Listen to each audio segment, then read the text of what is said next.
Hello everyone, welcome back. Thank you so much for joining me. So this is a series I'm starting again that I've done before, but I only did like 3 or 4. I can't remember, but it'll be in a playlist. But I changed it up a little bit. So basically I want to be able to give advice. I get so many questions sent to me about makeup that I want to be able to help you all directly.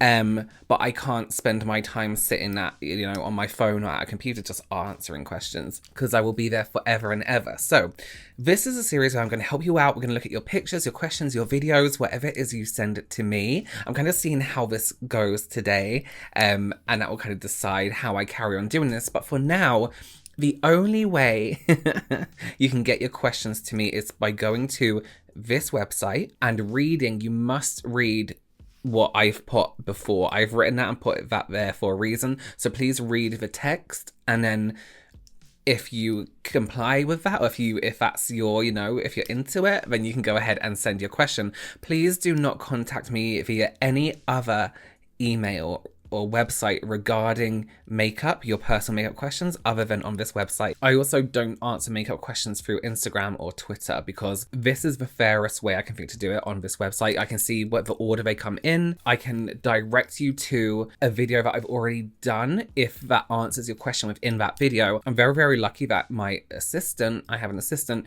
who's incredible with things like spreadsheets. And she's gone through all my videos and seen the topics that are covered in that video. So if your question is directly answerable by a video I've already done, because more than likely you may have missed that, you will be sent the link to that video where your question is answered, and picking the questions that haven't been answered yet, so then we can make this library of answered questions. I hope that makes sense. But here it is. Only send your makeup questions to this, directed at me on this website only. No other way. Okay, should we just do it? So, helping you all. Okay, so let's start with the first question. This is from Ren, and my question is, hi Robert. I have vitiligo. One of my eyebrows is white in the middle, and this makes it very hard to find balance when doing dramatic eyeshadow looks. If I fill it in, I have to use a lot of product because the hair is white, and then my eyebrow looks very dark and blocky. How can I balance my face without it looking crazy? Let's have a look at the picture. I see what you mean. I think that looks really cool, first of all. I think that looks incredible. There's a few things you can do if you want to cover it up. I personally like a good, eyebrow signature. And I think your makeup here looks really nice. It doesn't look out of balance or anything like that. But I can imagine maybe from a distance, it may look a little bit uneven. Again, I do want to say I would personally leave this. I think it looks absolutely amazing on you, and I think it's such a personal and unique kind of signature on your makeup look. If you do want to do something, however, you can kind of follow the same rules as to when you have no eyebrows and you want to draw on eyebrows.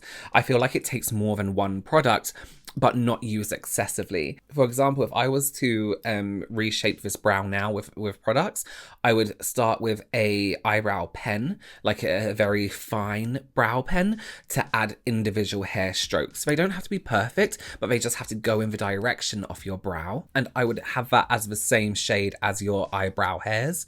Then I would follow that up with a powder on an angle brush, like a very fine angle brush. And then I would add in, same again, hairs, not exactly over the hairs, but in different places. And this gives the eyebrow depth and texture. So even though we look at eyebrows and we think, oh, it's one solid color, you can actually look at your brows here and see there's different depth of color. For example, the front of your brows here beautifully fade into the darkest part of the brows, which is, in my opinion, how it should be done. So you can see it has that different depth of color and different depth of texture. Then I would follow that up with a brow mascara. And don't do a solid line under the brow when you're doing this area. With your brow pen, try and do like hair strokes around that area and see how you get on with that. I think that would really, really work. But like I said, I think it looks really cool. I don't think it offsets your eye makeup at all. I think it looks incredible. I personally, as somebody with something that, makes my eyebrows two completely different eyebrows, I would keep it. If you want to kind of even it out, then go ahead and do that. I hope that helps. Sometimes when I talk, I just talk, which is how talking works. Okay, our next question is from Becca. My question is, bad decisions were made in my 20s. I had permanent makeup done for my eyebrows. Tattoo, not microblading. It was 2008, okay? And permanent eyeliner. My eyebrows have faded to a lovely shade of mauve, but are easily covered up with brow pomade. The eyeliner, not so much. Currently using Tarte Shape Tape Concealer to cover it up. Don't come at me for it, please. Is there a product you recommend to conceal and prime before eyeshadow? The permanent eyeliner still shows through no matter how much concealer I use. Talking about eyeliner on the top lids, that still shows through and it's still that strange, like crazy color. So there are a few things you can do to prime the eyes that might look quite heavy, but it's really the only thing that's going to cover it. I would go ahead and use a flesh tone pencil, a pencil that is your flesh tone, an eye pencil that is water resistant or waterproof, and then literally draw that across. I would draw that line, whether it be up here, completely cover it, and then prime my eyelids, and then leave it, and then carry on with eye makeup, because you need something that's going to be heavy, really strong. Remember when people used to use that white, was it called Milk, the NYX jumbo pencil? And it was a really great eye primer. It was really heavy and really tough and really thick, and it really stayed and gripped to the lid. A flesh version of that, imagine a flesh one. It has that full coverage, it'll cover everything, but you need a finer tip so you can get right into those areas where the liner is, but you're gonna get a bit of texture with it, unfortunately. And it saves you from color correcting, doing like color correcting that shade and then putting another shade on top. But eye pencils are incredible for that kind of heavy, full-on eye priming coverage. Okay, our next question is from Miriam. Hey, how do I wear a casual red lip? I love a casual red lip, but I always look super overdone, and I don't know what eye look works best for a daily red lip. I don't have a recent picture with red lips since I haven't tried it for a while, so I just sent a makeup-less picture. Please help. P.S. Sorry for any grammatical mistakes. English is not my first language and I'm dyslexic. Well, I'm dyslexic and English is my first language, and that was perfect English. So you're absolutely fine. Never apologize for being able to speak more than one language. You are a genius and very intelligent. So cute. Okay, so here's the thing when we're thinking of red lips, right? I did just make a video recently on red lipstick, so I hope if you saw it, you found some help in there.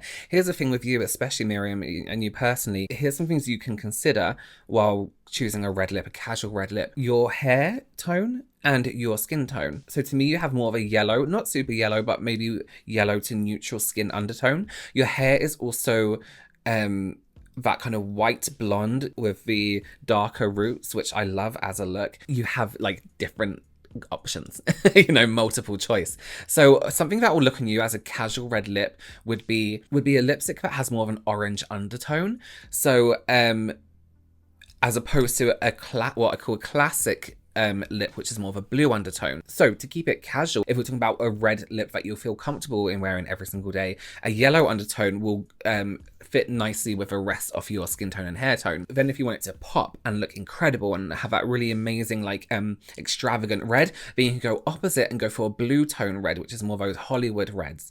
But a yellow undertone, an orangey red, will look absolutely incredible on you, whether that goes a little bit more neon or whether that sticks to more of a classic orangey red. Let me just find the shade, bear with me. I'm going to use the Master Mattes, the Makeup by Mario palette. I'm going to take a little bit of this red here, which is actually quite orangey already in itself. Can you see? It has more of that orange undertone, but we can add a little bit more yellow to it to make it that more, you can't see.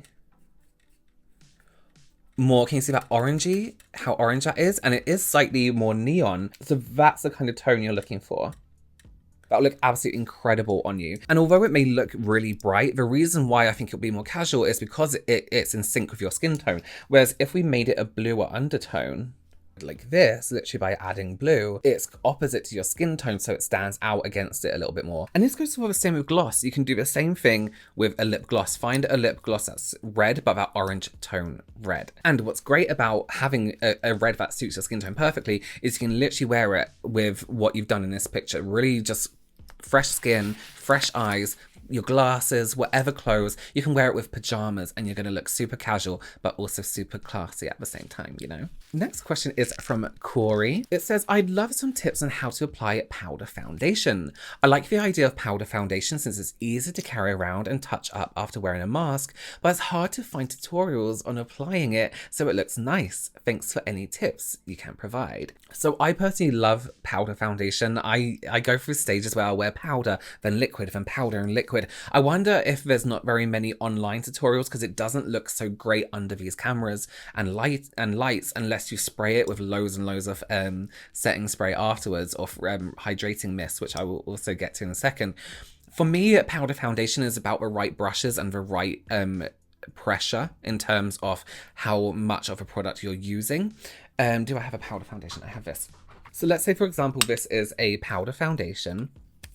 I'm already wearing foundation, but I just want to show you how I personally would apply a powder foundation. If we're talking about prepping the skin first, you need to wait for any kind of excess moisture to be off your skin, because powder, as soon as it touches the skin, as soon as it touches something wet, can change color because it's literally soaking up moisture. So after you've done all your skincare, after you've done all your primer, give it a few minutes, maybe 5 minutes, do your eyebrows or something, and then I would blot away any excess moisture with a beauty blender, a dry one, or a tissue.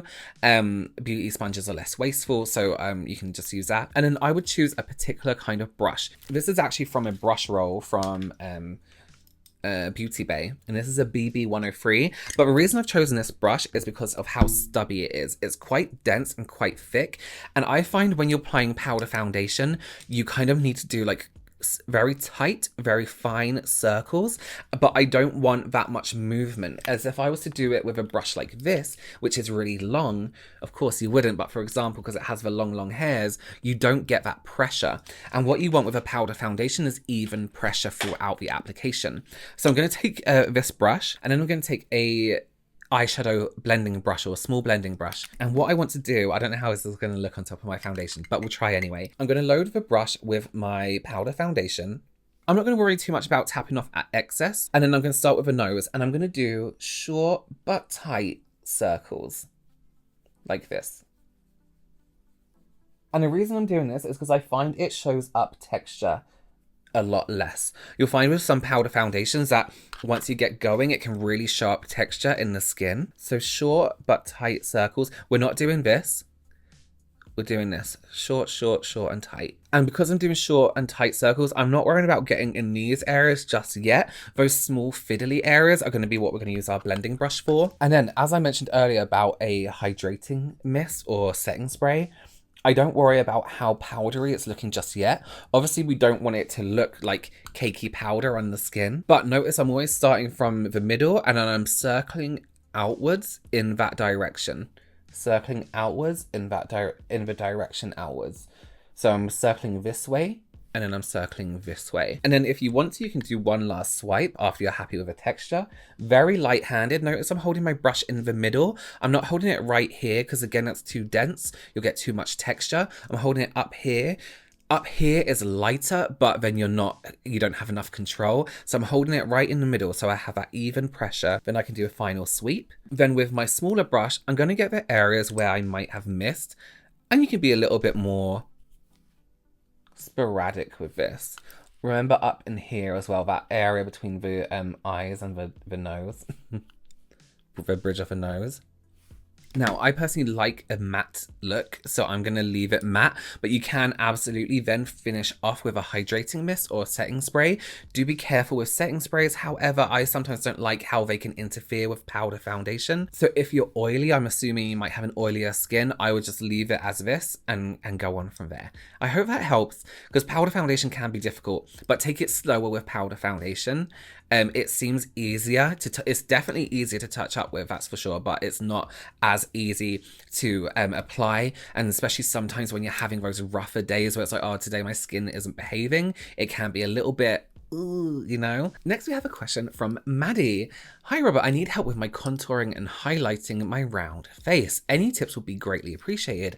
Love you a lot and thanks. Thank you so much. Let's have a look at the picture you provided with us. It's so easy to contour your face. So easy. So I hope you don't mind if I draw on your face and put it on the screen. So you have quite nice high features. Like you have that really nice high brow bone with all that space to do eye makeup, which is incredible. And then you have these nice high cheeks as well. So what I would do is definitely on the cheeks, if you want to contour and highlight that area, I would level it out a tiny bit. So I would contour just this, I call it the back of the face, but just this area here. Just here. So we're not taking it down into the apples of the cheek because you're already quite high there. And when we're contouring, we're pushing that back and making that even more pronounced. I wouldn't even highlight there. So I would keep all your product up in this area. That way we're going to structure the cheek. We're going to highlight here and level the fullness of the cheekbone with the fullness of the apples of the cheek and get that nice even depth. And then personally looking at your face as somebody, of course, who's never seen your face before, I wouldn't really contour anywhere else. I think you have a really nice shaped jawline, so I wouldn't want to go in and start contouring and highlighting everywhere like that. I would personally just go ahead and leave it. Maybe one thing I would do is before you do your eye makeup is almost lay down an eye contour. So contour right from the corner of the eye here up into the hairline, just the tiniest bit, like a whisper of product. You don't want to see it too much because then that will keep everything in line. It's almost like you want to start up here and bring everything to a certain pinpoint. On you, just above your ear up here, focus everything up to that point, and then you have a nice structure of contour. I think you have a very easy face to contour. I feel like sometimes as well when we look at our face in the mirror, it can kind of be like, oh, you can kind of get lost and be like, well, what do I do now? I've done everything. But it's nice to sometimes have a stranger look at your face and be like, oh, this is what I would do from my point of view. Yeah, perfect. Thank you for your question. Okay, so we have one more question, the last question. And it says, oh, I need to zoom in. I'm so blind. It says, hi, Robert. I recently been binging your videos, thank you, but haven't gone through them all. So excuse me if this has been answered before, but I feel like I'm quite decent at applying eyeliner myself. However, my girlfriend really likes eyeliner on me and occasionally asks me to apply it on her. But when I try to do it on her, it looks horrible because the shape I like on me just doesn't look good on her. Plus, it's hard to apply on other people. The struggle, yeah. As a makeup artist, I figure you have a pro tips on how to find an eyeliner shape that works well for other shaped eyes. Yes, I've included a picture of me and my girlfriend's eye for comparison. Also, any critique on my makeup is welcome. Let's have a look. Oh wow, yeah, your line is perfect. No wonder she likes it. That looks incredible. That looks so nice. Okay, so on your girlfriend's eye here, again, I'm gonna have to draw it slightly. So the issue that you're having, I can see with your shape versus her shape, although the eye shape isn't so dissimilar from yours on the outside, I would just personally start the liner a little bit further down. So I would start the line about here. Maybe I'll record my screen. Bear with me 1 second because I'm pointing at things and you can't see what I'm pointing at. So you see on your eye here, how here's your bottom waterline and you've actually started it a tiny bit underneath here. You see how yours curves underneath here? On your girlfriend, I would just bring it down this way, so straight. We don't want this dip here. That looks incredible on you. But on this eye shape, we can start from about here. Straight line, there's your flick. Straight across here, that's your bat wing. And we can bring it down and swoop down like this. And then you can kind of work from there and then start to build it up and you kind of want to be looking down and forward so you can see how it looks constantly. Here's the thing, it is a struggle to do eyeliner on someone else. And it's still something to this day. I hold my breath doing liquid liner on people because it's something that when you're practicing doing makeup, it's something you can always fuck up. Some people are so lucky and they get it straight away, but it's always in your mind, like, if I fuck this up, I need to do the whole thing again, I need to start again, you know? So it's definitely something that takes practice. And once you do it on that person 3 or 4 times successfully, then you're good. I had clients where I struggled with their liner first of all, and then you learn the trick to do it, and then that's you good. She also has this incredible eye shape that dips down here. You see that, like how it dips down? It'll be nice to kind of accentuate that a little bit. So when you're doing the liner, I wouldn't bring it so far here. I would leave that shape. I would do the liner, then I'll just shade in the lash line to about the tip of that peak. Can you see? And then that really follows that shape and accentuates that slope shape. That'll be really nice. I hope that helped. I do just like to talk a lot when I'm doing these things, but I really hope that makes sense. Okay, so that was another one of my helping my subscribers videos. Before you go ahead and send me your questions, please do check out the other videos in the playlist because I've answered so many like, I guess like basic makeup questions that a lot of people ask in those videos. So do check those out just before you send them. There's a lot of tips in my reaction videos. I make those reaction videos for to be educational, not to be like, oh my God, it's so crazy. I do them to add education to the, you know, like, oh my God, it's crazy, because it's a way to get education out there. So do check out those as well. Before you go ahead and send off your question on the website, please read everything at the top. It's very important you do so. I hope that helped someone, as the people that said in the questions and the people out there watching. Let me know if you like this kind of video, and I will carry on the series more often. I do want to do it in general, but maybe once monthly instead of once 4 months later, you know? So do let me know. Thank you so much for joining me. Give this video a big thumbs up. Please consider subscribing, and I will see you very, very soon. Bye.